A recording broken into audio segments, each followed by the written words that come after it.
Hi, I'm Katie Pushpalm. This video is aimed at all the theatre newbies out there who are just starting to work in theatre land and keep on getting caught in conversations and just have to pretend to know what's going on and just give an all-knowing nod. But inside you feel like this. It's a big sad, I don't know. Hopefully this video will eliminate that anxiety and terror and instead fill you with joy and maybe a little bit of knowledge, and that you can nod with enthusiasm instead of sheer terror. Or welcome. This video is called Random and Sometimes Useful Theatre Terminology. Just some terminology that you may encounter in certain conversations within obvious theatre groups. Living the dream. So here we go. Number 1, a cyclorama. What's a cyclorama? A cyclorama is basically a giant black drape that is hung off a rig to give yourself a backdrop or to just basically corner off your staging, particularly if you're working in alternative forms of staging that isn't a traditional proscenium arch. Maybe it's just literally just a blank space. So then it gives you some structure. They are incredibly useful, and if you're working in an alternative space that isn't traditionally laid out, actors don't have to awkwardly walk through the exit door. They can now walk in your newly founded backstage, which is way more fun because it kind of breaks the fourth wall if the person who was just previously murdered then just walks out the door. Keeps the story alive. They weigh a freaking ton, so you think, oh, I can carry that, it's just a drape. No, you can't, it's fucking crazy heavy. Probably just knock yourself out, like I did. Number 2, the green room. A green room, contrary to popular belief, and the title of it isn't usually green. The green room is a waiting room where the actors and actresses sit before, during, and after a show. Also known as the sobbing room, temporary accommodation, and sometimes the what am I doing with my life room.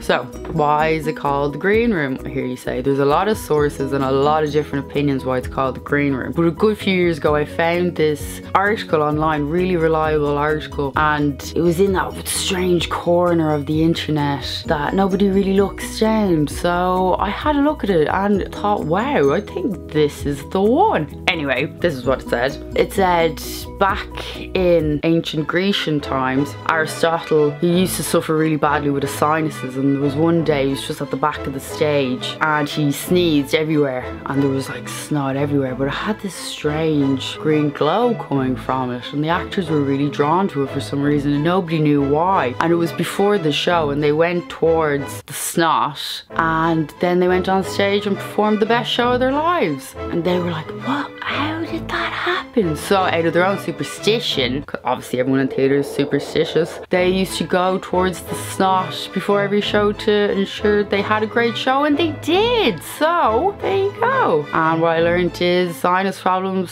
not just 21st century, also ancient Grecian times. Not true though.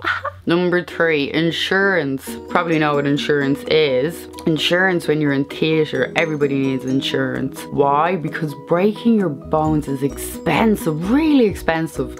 When you have insurance, any accidents or incidents that you have, it's totally covered. It saves you a lot of money in the long run, so they say. As everyone knows, insurance can be really expensive, so a lot of people kind of chance their arm, and if they're ever asked the question, where's your insurance? It's usually followed by, oh, I left it at home again. Yeah, because people lie a lot.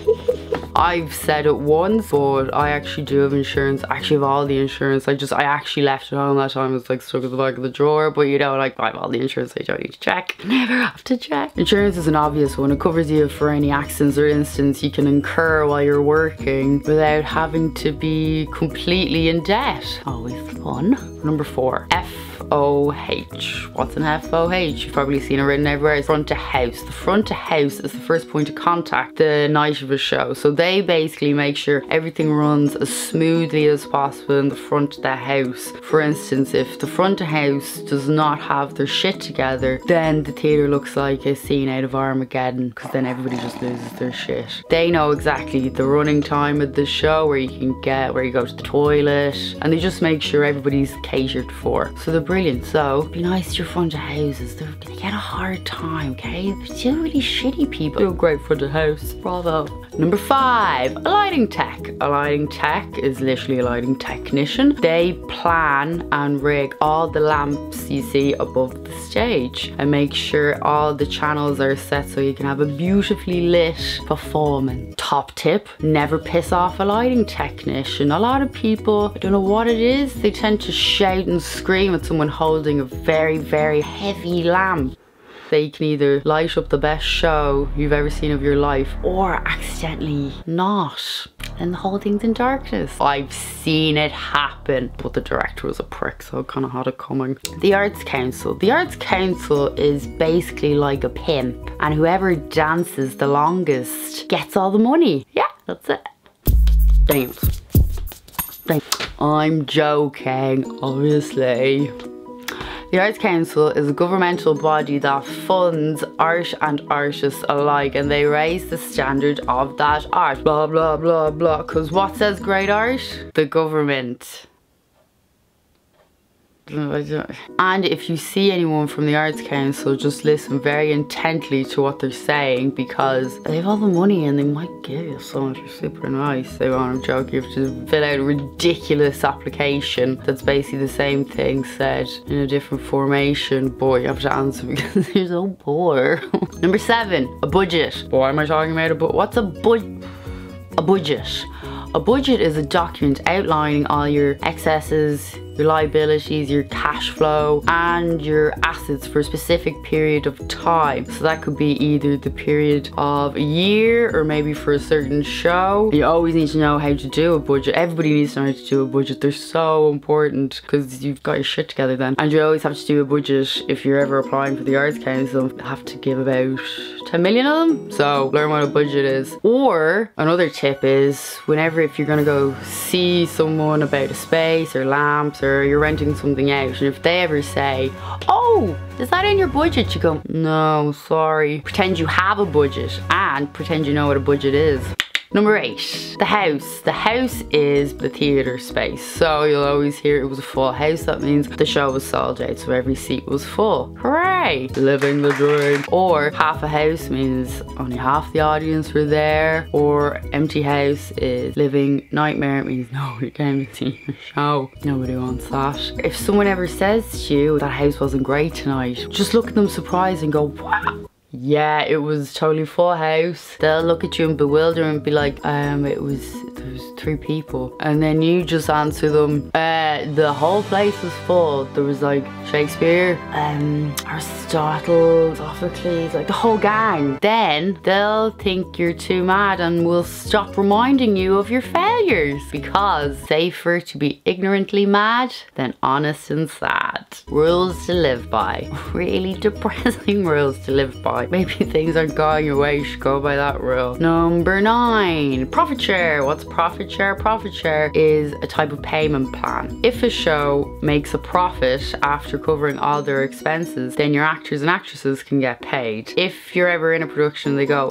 it's gonna be a profit share, you'll be paid in pennies. There's no money in profit. They say there isn't. You'll get like, here's €1. Keep up the stellar work. Just the way it fucking goes. Number 10, dramaturgy. Dramaturgy is everything, literally everything about a performance. So dramaturgy is the dramatic structure and all the elements and components that create that dramatic structure, which include your stage, your lighting, actors, actresses, your costume, the text, obviously, maybe influences in the text, time of year, sometimes if you're thinking historically, absolutely everything. And that is dramaturgy. It's everything. And a dramaturg makes sure your dramaturgy is cohesive and within harmony to your intended result or mission statement to what you want to produce. And that's why dramaturgs are really important, so stop questioning them. Dramaturgs are important. They are a real thing. People believe in dragons, but they don't believe in what I say about dramaturgs. Number 11, a curtain call. A curtain call is at the end of a performance when everybody comes out and bows like this. Thank you. I was amazing. Everybody else was shit. The odd time the director will pop his or her head out of the curtain, usually complaining how they hate everyone. And they hoped this play could end sooner because they're soulless inside because it's crippled them of everything. But they are worth like their money and self-esteem and dignity and so. God, this is a dark one. Number 12, lamps. Lights in the theatre are called lamps. They are not called fucking lights. You say lamps up, you don't say lights up. Well, no, you do actually say lights up, but when referring to the actual light where it lives, it is called a lamp. If you call it a light instead of a lamp, be sure you are that person who will be constantly buying everybody coffee the whole time and no one will ever pay you back. Number 13, a thrust. A thrust is a type of stage which has seating on 3 sides of the auditorium and projects down onto the stage. It's not just that specific seating. I say it because a lot of people just call the seating plan and the staging, they just call it the thrust. I don't know why. So whenever you hear that word, you know it's just the type of staging, even though sometimes it makes absolutely no sense to literally what I just said there. Sometimes it's like, oh, the thrust. No, these are just isolated chairs we just grabbed out of old Terry's garage. That's not a thrust, they're just seats, but a lot of people still call it a thrust. I think they're just trying to like big up the dream. If you say the dream, maybe the dream will come true. Or you should probably just go to a better theatre. If you're in a theatre with an actual thrust, it's a great place to play hide and seek, so temporary accommodation. Number 14, Mr. Sands. Fuck the fire. Mr. Sands is a code word that the production or someone part of the theatre uses when there's a fire somewhere in the theatre as not to frighten the audience because, well, the show must go on. There's a fire. I hear my Ibsen scene opening. The fire can fucking wait. It's my time to be on the stage. Number 15, Mr. Lava. That's a code word for when a volcano hits the theatre. True. Number 16, a get out or a load out. A get out or a load out happens on the last day of a performance, or sometimes if theatre's feeling really kind to you, be the next day after the performance is completely finished and you get everything out of the theatre. Or if someone shouts it at you, they want you to get out. Sometimes that can be confusing, so if they're like, get out! That means you should, they don't like you. But if, oh, we're just doing a get out, that means we better get all this stuff out. Number 17, flats. Flats are a big giant timber frame, usually with a canvas on it or something black, and it's just to either create scenery or just some structure to your setting. They're brilliant, you know, it's really, really handy, and there's usually then a 90-degree frame at the back of it, so then obviously you can stand. Doesn't stand by magic, I wish. Another great hiding place. This is usually a place where most actors do a lot of arguing with each other, a lot of arguing during a performance, and it usually looks something like this. Why are you fucking up my line? I'm not, you just can't act. You are a fucking dick. Well, I think I love you. I don't know, I have a lot of emotions right now, okay? That's usually what happens behind flats. Number 18, cans. Cans are headphones, not the derogatory term for boobies. Hopefully this video has filled your head full of information and less perspiration. Rhyming. Thank you for being an active human being and watching this. Thank you, bye.